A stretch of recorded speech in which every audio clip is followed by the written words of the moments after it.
Other news I got for you, since y'all were just talking about Elden Ring stuff, I got some Elden Ring stuff as well as like Elden Ring adjacent news. First things first, this article caught my eye on the timeline. I don't know what it's about, but the headline said the waterfowl dance is nothing compared to ER. What the fuck that's supposed to mean? Marika extracting surplus value from you. Is their attack more powerful than the waterfowl dance from Millennia?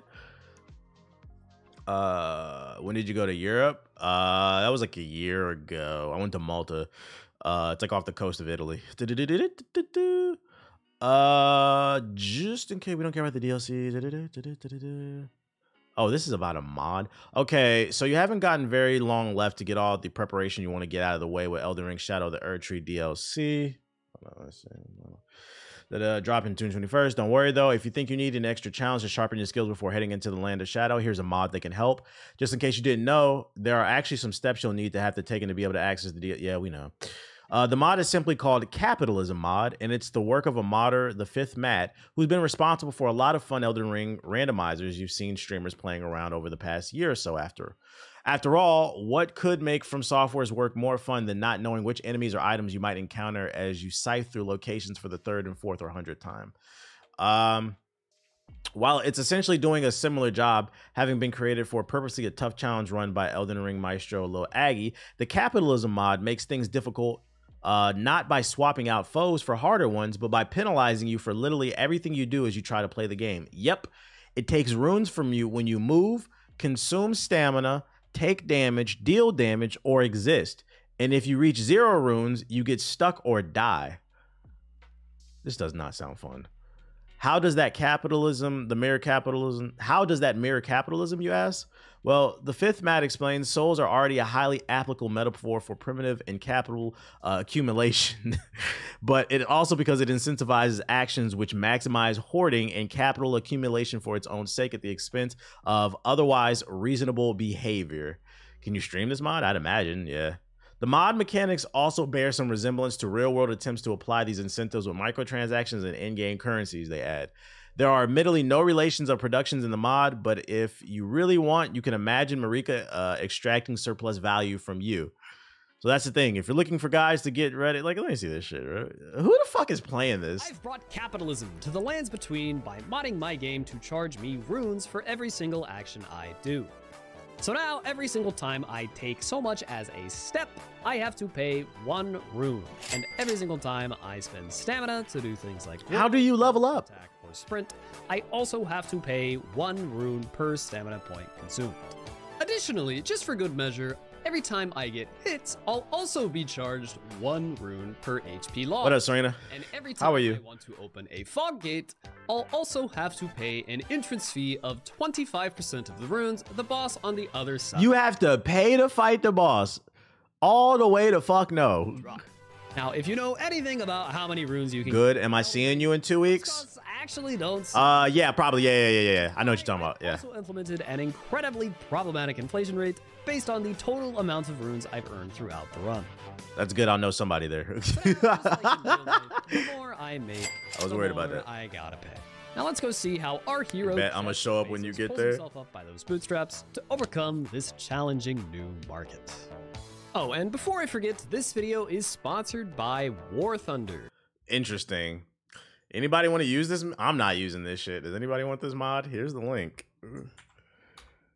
This is just for true masochist gamers. Yeah, like this is some masochist shit. This doesn't sound fun at all. Like, and then if you do beat the game, what do you gain out of this, bro? What do you get? I don't feel like I would get any type of satisfaction for this. Like the part of the appeal of an RPG is recognizing at the end of the game where you started to where you are at now, just watching how cool your character becomes over time. You become you start as a degenerate, and by the end you have a cool piece of armor, a really good weapon, a mimic tier if you're a cheater. Co-op too, but you get the point. Like that, I feel like that's the appeal. That's the appeal of like an RPG. Like to strip that out of the RPG, at that point you're not even role playing. Yeah, it's just pure ego. Like I'm good off of that. I'm good the fuck off of that. You said I'm a cheater then? As long as you know. As long as you know, man. As long as you know. I'm sure it makes for good content though. Can you edit the settings and the costs? I didn't see anything about that in the article. I would look into the mod I would look into the mod and see. It's probably on Nexus mod or something.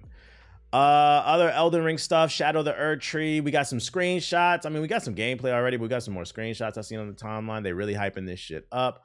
The fire's looking nice. This one, that one caught my eye right there, because they got big ass Court of the Owl ass birds with fucking golden talons and shit like that. Not gonna lie, all of them getting jumped, how they be moving like shit. All right, bro.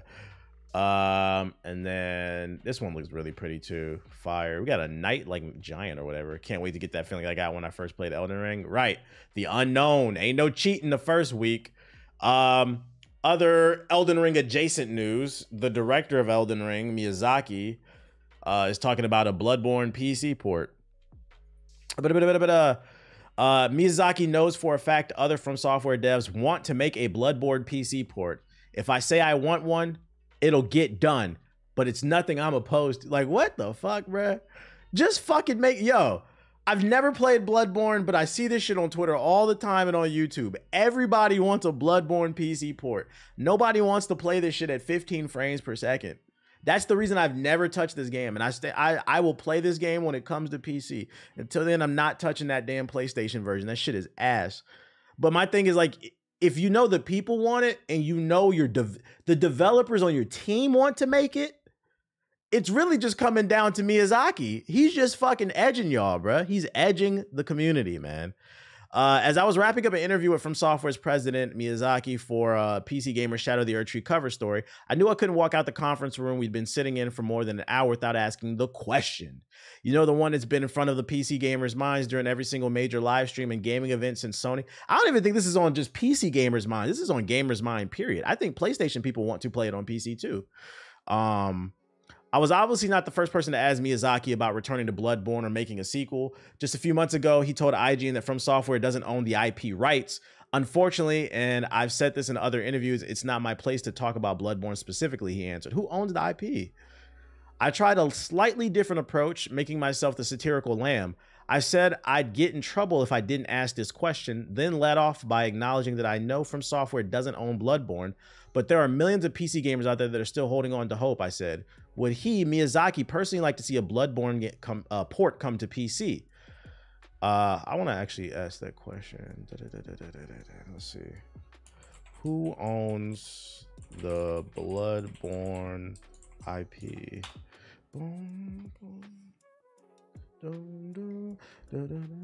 I see some, yeah, some of y'all saying Sony, some of y'all saying it's not Sony. But according to Grok, Sony is the proud owner of the blood, so Sony does own it. See, this is why I don't trust the chat. Some of y'all said Sony, some of y'all said Sony doesn't. According to Grok, Sony does, and this information is based off like scouring Twitter, so this is probably accurate. Shout out to AI. What the fuck is Sony's problem? They don't like money? Oh, where we're going at. I know for a fact these guys want to make a PC port, Miyazaki said, referring to From Software producer, I don't know how to pronounce his name, I'm sorry, dude, and interpreter Bobby Simpson seated at the conference table near him. If I say I want one, I'll get in trouble as well, but it's nothing I'm opposed to. Damn, they silencing my nigga, bro. Maximilian is a heavy Bloodborne player, and he says all the time it needs a PC port. It sucks. It fucking sucks. Like, that every time I ever seen somebody play Bloodborne, that PS4 version, I be joking, it doesn't run at 15 frames, but it definitely runs sub 30. It runs like 24 frames. It's pretty bad. It's very stuttery. And to me, I'm not playing a Souls game that's stuttery. It's a game that requires precision. I'm going to be stressed the fuck out. I don't need the game to be any harder because it doesn't run well. So I'm not playing it. No, thank you. But the game must be fucking amazing because y'all still seem to love it despite the fact that it runs like ass. TBH, have you played Demon Souls? Nah. Is that remaster good for PS5? Is it good? If it ain't The Last of Us, we not getting it. Sorry, bro.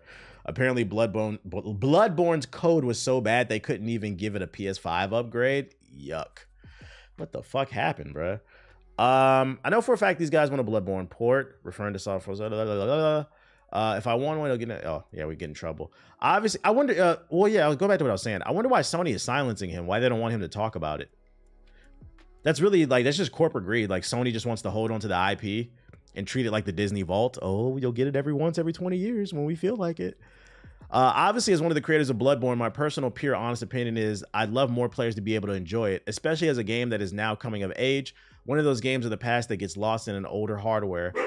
Yo, what are you barking for, dude? Hey. Hey. Sir? Other people are allowed to exist. Shut that shit up. Other people are allowed to exist. Cut it out. You're fine. Sony's issue is they spent a huge amount of time chasing gas profits. What are gas profits? Just recently they fell out of the plan. Yeah, they have Concord coming out in their own Bungie now, but oh, you mean games as a service? Games as a service. That's what you mean. I've never seen that as an acronym. Gas. That's crazy. Gas as an acronym for games as a service, because games as a service are not gas. They fucking suck. That's fucking funny. We can't use that acronym, dude. I think that like any game like that, it'd be nice to have an opportunity for more players to be able to experience. No, I'm not mad. I'm just making a joke. That and relive this relic of the past. So as far as I'm concerned, that's definitely not something I'd be opposed to. Interesting.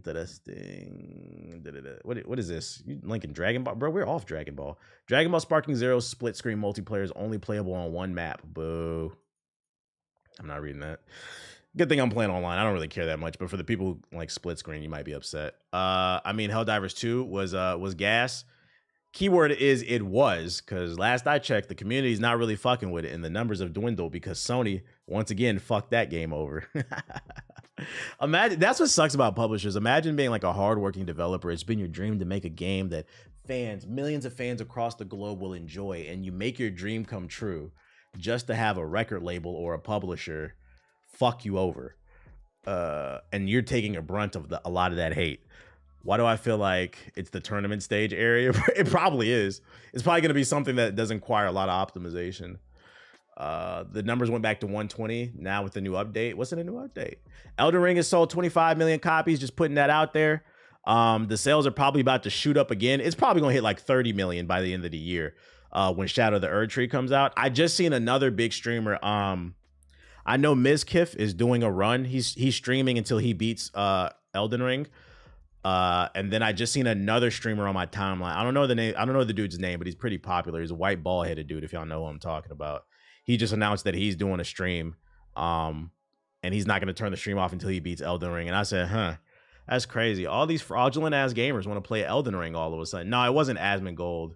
Is it? I think his name was Jinxie or something like that. I think that's his name. I've seen that name before. Let me see. Yeah, it was him. It was him. It was his face. Yeah. He announced he's doing a marathon stream. He's gonna be playing Elden Ring, and I said that's crazy. All of a sudden, everybody want to play Elden Ring. I wonder what happened. The black man is influential, chat. The black man is influential. Everybody wants to all of a sudden play this 2-year-old game and act like it exists, even though it won Game of the Year, 25 million copies.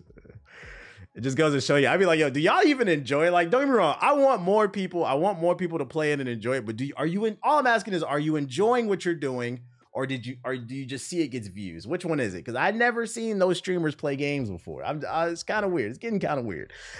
Did you see who the Twitch CEO follows? Yeah, we talked about that earlier. I already talked about it. He's a gooner. I already talked about it. I retweeted it. Yeah, my man was showing off the For You page right here. You missed He following all the Snow Bunnies, Snow Bunny Crisis. He's showing off his For You page. Yeah, he a fan. Okay. Got them things out. Oh shit. I seen some girl tweet the CEO too. And he was like, hey, she was like, you should follow me. I meet your criteria. It was a white girl too. I was like, this shit funny. Said, what the hell? Haha. Yeah, he was showing off because, like, for those of you unaware, Twitch just launched their own For You page. So if you want to find new content, whether it's clips or live streams, you can scroll now. You got to update your app. You can scroll to find new content. And he was showing it off in a press conference. And he unfortunately showed off his algorithm, which was nothing but some titty streamers. So that shit was fucking funny. I was like, we see you, big dog. We see what you like. That is your algorithm, because mine does not look like that. And then last but not least, since we're talking about Elden Ring, I got some Elden Ring adjacent news, Souls-like. Black Myth Wukong has been delayed on Xbox Series S because it fucking sucks. I'm not going to read this article because you get the gist of it. The The Xbox Series S is the weaker of the two Xboxes. It can only do 1440p. Last time I checked, I believe it's like slightly stronger, if not equivalent to like a PS4. So the Xbox Series S is once again holding gaming back. Doesn't mean it's not going to come to it, but if you planned on picking up Black Myth and you have an Xbox, you will not be able to play on the Series S at launch. Only on the Xbox Series X will it be available because it's not power. And I mean, it's believable. If you look at the game is gorgeous. Is it coming to PS4? You said, well, PS5 it is. So like, don't act like I didn't tell you. Please don't buy this. If you only own a Series S, you are going to get fucked over. Damn, I feel bad. I got it because it was cheap. Yeah, I get what you're saying. Like the thing is, I'm not even gonna put it on you. Like this is Microsoft's fault. They put themselves in a weird position. The intention was good. They wanted to give an offering to consumers that was cheaper to help them feel like they were in the next gen. The issue is now it's creating an issue with game development where they have to optimize for an older platform. It's holding gaming back. I think, in my opinion, and they can't do it now, but if they want to do it for the next generation, for the next Xbox and the next PlayStation, if you want to offer a cheaper option for consumers, do something where it just takes out and put a smaller hard drive in there, right? Like by the time we get to the PlayStation 6, I swear to God, if 1 terabyte hard drives are the standard, fuck y'all. At bare minimum, the PlayStation 6 and the next Xbox should launch with at least 2 terabytes, really 5. I think it should launch with 5 terabytes. So if they come out with a 5 terabyte PS6 and Xbox, offer a cheaper option that has 2 or 1 terabytes in it. And if there's other places they can cut corners, do that. But don't cut corners on the power. And you just gonna have to take a hit. Like if you get that one with the smaller hard drive, you get $50 to like $100 off or something like that, right? But like you can't keep making weaker hardware because it's fucking game's over. Don't Xbox have a prerequisite that any game is made has to be on both? Yeah. If you so that's why developers are having trouble. Any game that's so like there's a thing called console parity. Developers want to make as much money as possible. Obviously, game development is expensive, right? So when you make your game, you have to make sure that it works on the PlayStation and the Xbox. That's cool because usually the PlayStation and Xbox are comparable in power. The Xbox Series S threw a wrench in the plans because now there's a weaker platform. So now, honestly, unless we're talking about exclusives, when it comes to multiplats, the standard is the Xbox Series S. So for people wondering why, and the PS4, because you niggas won't get off that shit. If you're wondering why graphics haven't taken this big graphical jump, reread the title. Yeah, optimization. It's going to be able, I didn't say it wasn't coming. I'm saying it's going to be harder to optimize for it because the hardware is not as good. It's going to take longer. So as long as that exists, that means like that's the standard. They have to always make sure it works on the Series S, and then everything else is like a bonus, which is unfortunate. Do you think games in the future will ever reach a 1 terabyte install? If it does, I think the first game would be Call of Duty.